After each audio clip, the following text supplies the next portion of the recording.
మన ప్రభువును రక్షకుడునైన యేసుక్రీస్తు శ్రేష్టమైనటువంటి నామములో మీ అందరికీ నా హృదయపూర్వకమైన శుభములు వందనాలు తెలియజేయుచున్నాను. ఈరోజు దేవుని యొక్క వాక్యము 119వ కీర్తన 130వ వచనం. నీ వాక్యములు వెల్లడి అగుట తోడనే వెలుగు కలుగును, అవి తెలివిలేని వారికి తెలివి కలిగించును. మరొకసారి చదువుకుందాం. 119వ కీర్తన 130వ వచనం. నీ వాక్యములు వెల్లడి తోడనే వెలుగు కలుగును, అవి తెలివిలేని వారికి తెలివి కలిగించును. దేవుని పరిశుద్ధ నామమునకు మహిమ కలుగునుగాక. క్రీస్తునందు నా ప్రియమైనటువంటి దేవుని బిడ్డలారా, ఈ సంవత్సరములో మనం 4వ రోజుకు వచ్చాము. మొదటి మాసములో 4వ రోజుకు మనం చేరుకున్నాం. ఈ మొదట్లోనే ప్రభువు మనతో అనేక విషయాలు మాట్లాడుతున్నాడు. ప్రతి ఒక్కరూ కూడా దేవుని సన్నిధిలో ఒక దైవికమైనటువంటి ఆలోచనల చేత, దైవికమైనటువంటి నడిపింపు చేత నడిపించబడవలసి ఉండగా, ప్రియమైన దేవుని బిడ్డలారా, మన జీవితాలను మనం పరీక్షించుకుంటూ మన యొక్క జీవితంలో గడిచిన సంవత్సరంలో ఎలా జీవించామో, ఈ సంవత్సరంలో ఎలా జీవించాలి, గడిచిన సంవత్సరంలో ఏ తప్పులు చేశామో ఈ సంవత్సరంలో అలా చేయకుండా ఉండాలి అనేటువంటి తీర్మానము చేత మనము ముందుకు సాగవలసిన అవసరత ఎంతైనా ఉన్నది. ప్రియులారా, గడిచిన సంవత్సరంలో అనేక పాఠాలు నేర్చుకొని ఉండొచ్చు. అనేక సందర్భాలను బట్టి, అనేకమైనటువంటి పరిస్థితులను బట్టి, అనేకమైనటువంటి అనుభవాలను బట్టి మనము అనేక పాఠాలు నేర్చుకొని ఉండవచ్చు.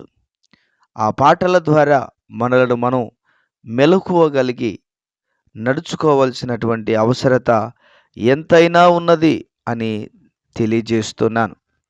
ప్రియులారా, చదవబడినటువంటి దేవుని లేఖనములో వ్రాయబడిన మాటను మనం గమనిస్తే, నీ వాక్యములు వెల్లడి అగుట తోడనే వెలుగు కలుగును, అవి తెలివిలేని వారికి తెలివి కలిగించును అని అంటున్నాడు. నిజంగా వాక్యాన్ని పట్టుకున్నటువంటి వ్యక్తి, బైబిల్ను పట్టుకున్నటువంటి వ్యక్తి, బైబిల్ను ధ్యానించేటువంటి వ్యక్తి చాలా జ్ఞానము కలిగిన వాడు. అందుకనే చూడండి, విద్య లేని పామరులు అయినా కూడా వారి తెలివి అమోఘముగా ఉన్నది. వారితో ఎవరు వాదించలేకపోయారు.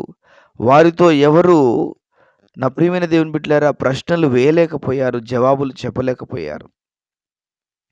వాక్యము అనేటువంటిది తెలివి లేని వారికి తెలివిని కలిగిస్తుంది అని మనం చదువుకున్నాం.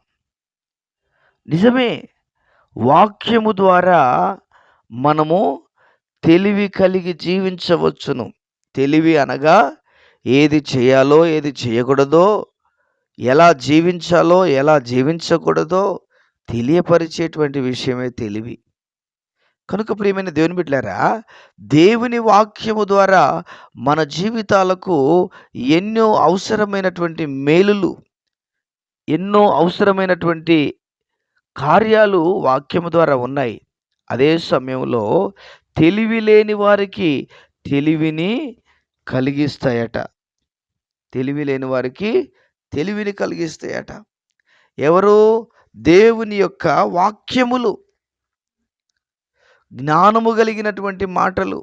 సామెతల గ్రంథంలో మనం చూస్తే ఎన్నో జ్ఞానము కలిగినటువంటి మాటలు ఉన్నాయి, ఎన్నో తెలివి కలిగిన మాటలు ఉన్నాయి. ఆ మాటల కోసం ఒక రాణి సొలొమోను దగ్గరికి వచ్చి కానుకలిచ్చి, కట్నాలిచ్చి ఆ తెలివి కలిగిన మాటలను విని వెళ్ళిపోయింది. ప్రియమైన దేవుని బిడ్డలారా, ఇటువంటి పుస్తకము ప్రపంచంలో మరి ఎక్కడ లేదు. ఇటువంటి గ్రంథము ప్రపంచంలో ఎక్కడ లేదు. ప్రపంచములో అత్యధికముగా అమ్ముడు పోతున్నటువంటి గ్రంథము బైబిల్ గ్రంథం. బైబిల్ గ్రంథం ద్వారా ఎన్నో జీవితాలు బాగుపడుతున్నాయి, ఎన్నో బ్రతుకులు బాగుపడుతున్నాయి, ఎంతోమంది తెలివిని నేర్చుకుంటున్నారు, ఎంతోమంది జ్ఞానము కలిగి నడుచుకుంటున్నారు.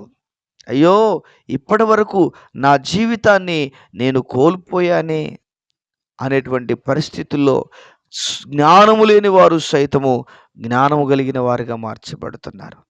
పచ్చి తాగుబోతులు, తిరుగుబోతులు, రౌడీ షీటర్స్, ఇలాంటి వారు ఎంతోమంది ఒకవేళ ఆ సమయంలో అప్పుడు చూసి ఇప్పుడు చూస్తే వారిలో గొప్ప మార్పు కలుగుతుంది. అసలు ఈ మనిషి ఆ రోజు ఇలాగ ఉండేవాడా, నిజమేనా అనేటువంటి ప్రశ్నార్థకమైనటువంటి పరిస్థితులు కలుగుతూ ఉన్నాయి. అంటే దేవుని యొక్క వాక్యానికి ఉన్నటువంటి శక్తి అటువంటిది. ఎంతో మందిని దేవుని వాక్యం మార్చింది. దొంగలు, వ్యభిచారులు, నరహంతకులు, అబద్ధికులు, గుండాలు, రౌడీలు, రకరకాల ప్రజలు, హంతకులు, ఎంతో మందిని దేవుని వాక్యం మార్చింది ప్రియులారా. కనుక ఈ వాక్యాన్ని మనం ధ్యానించాలి. ఈ వాక్యము ద్వారా మన జీవితంలోనికి వెలుగు కలుగుతుంది. వెలుగు అనగా చీకటిని పారదోలేది, అంటే అజ్ఞానాన్ని తొలగించేది.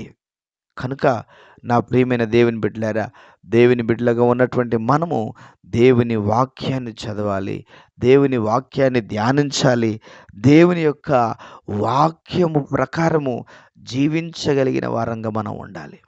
ఏదైనా పని చేసేటప్పుడు వాక్యానుసారమా కాదా అనేటువంటి విషయాన్ని కూడా పరిశీలన చేసుకోవాల్సినటువంటి అవసరత ఎంతైనా ఉన్నది అని తెలియజేస్తా ఉన్నాను. కనుక దేవుడు అటువంటి కృపను, భాగ్యమును మనందరికీ ప్రసాదించునుగాక. Amen, amen. ప్రార్థన. ప్రేమ కలిగినటువంటి తండ్రి, పరిశుద్ధుడా, నీ పాదాలకు స్తోత్రాలు.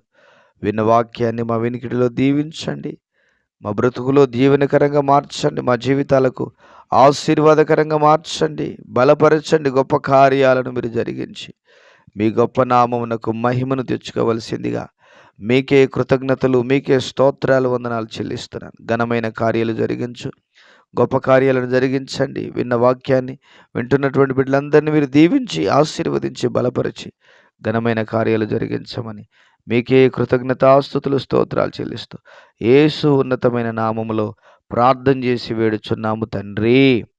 Amen, amen. దేవుడు మనందరినీ దీవించి, ఆశీర్వదించి, బలపరుచునుగాక. Amen, amen.